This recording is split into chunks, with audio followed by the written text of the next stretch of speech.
The last couple of days I've been really down and out, and it's been freezing cold.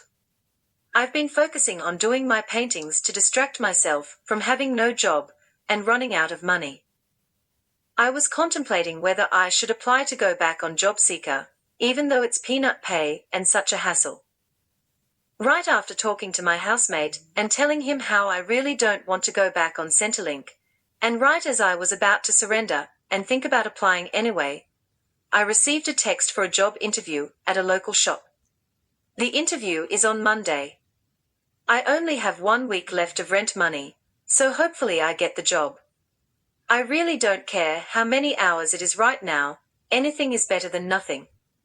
I thank God for bringing me a job interview. It gives me hope and takes me out of the panic feeling. I hope I get it, then I can feel more peaceful. I know that I will face a lot of my enemies working there, but I'll overcome it. I have been too scared to check my bank account, but I am trusting God to provide for me. If I don't get a job soon, I'll have to apply to go on JobSeeker payment from Centrelink again. I just cleaned the whole house today on the 25th, and I cleaned the cat litter, sprayed mold, and did my washing, including washing my doona cover too. It helps put you in a better mood and fresh energy. I've opened all the windows to let fresh air in and sprayed Glen 20 and burnt some incense to help give the house an extra clean feel. I might start another painting today so that I can live more in the present moment and nurture my inner trauma. It's the 28th today, and the last few days have been intense. I've been stressing out so bad and not being able to sleep until 3 a.m. every day lately up until now.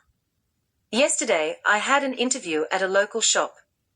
I had anxiety all day afterwards, not knowing if I got the job or not. This morning I got a phone call from the manager telling me I have an induction on Monday and start my first shift on Monday as well. I was and am so grateful when I got that good news. I cancelled my interview on the 5th of August with the prison to be a prison officer because I am taking this job instead. It's local and I have experience with the type of job I applied for at the shop. Also, this morning I received an email from the CEO of the car dealership I worked at, the one that fired me recently, threatening me to pay for the damaged uniform, or they will take me to court. They are charging me $145. I have never had to hand back used uniform to a company ever. I think it's because they just want to have that last bit of control over me. Why are they charging me for the cost of brand new shirts when my shirts had chemical stains and stuff all over them regardless of if I damaged them as well? Anyway, paid it with my credit card because I have been financially struggling lately, so I have to use credit and pay the bank back later. I am so glad I have a job. I really didn't want to deal with going on Centrelink again. I am so glad as well that the manager of the new job didn't ring the car dealership for any references. The new job I have now, there are employees who have worked for my old boss Carrie from the pub and cafe she owns, and they have been stolen from and bullied by her too, so I'll already have that in common with some of them. But I will try not to gossip and cause trouble in this workplace because I really need this job. I need to get myself back together and out of debt. If I see any OHS issues, I won't say anything until I've been there at least 3 months, because I don't want to cause trouble like I did at the car dealership, where I pointed out OHS issues. It takes my good energy away anyway. Today when I received the email from the CEO from the car dealership, he mentioned in the email that I shared the photo of the ripped-up uniform on social media.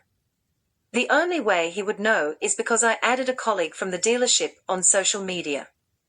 I confronted her over Messenger because she would be the only one who showed the CEO the photo. She denies showing him, so I unfriended her.